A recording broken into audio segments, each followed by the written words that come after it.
ఇవాళ చిక్కుడుకాయ రెసిపీ కోసం 2 చెంచాల ఆయిల్ వేసి ఉల్లిపాయలు వేయించాము. ఉల్లిపాయలు మెత్తబడిన తర్వాత ఎండుమిరపకాయలు వేసాము.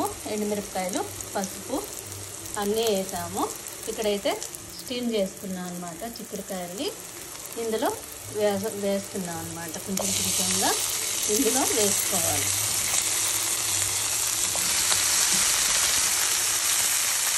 చూడండి ఎంత బాగుందో.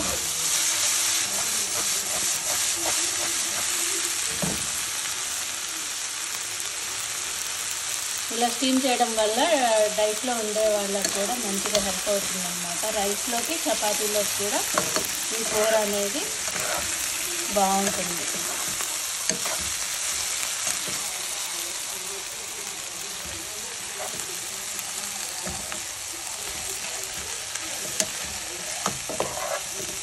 ఇట్లా ప్రెస్ చేస్తాను. ఓకే, ఈ విధంగా అయితే 75% కుక్ అవుతుందన్నమాట. చిక్కుడుకాయలు స్టీమ్ అయిన తర్వాత ఇందులో వేసేసి కొంచెం తిరగమూత అన్నమాట కలిపేస్తే బాగుంటుంది. చివరిగా కారం వేసి దించేసుకోవాలి.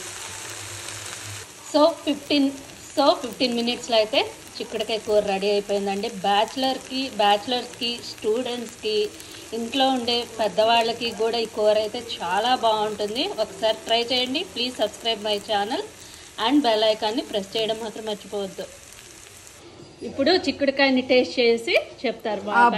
ఎంత బాగుందో చూడండి, ఆవిడకి కూడా నచ్చేసింది మా పెద్దమ్మకి.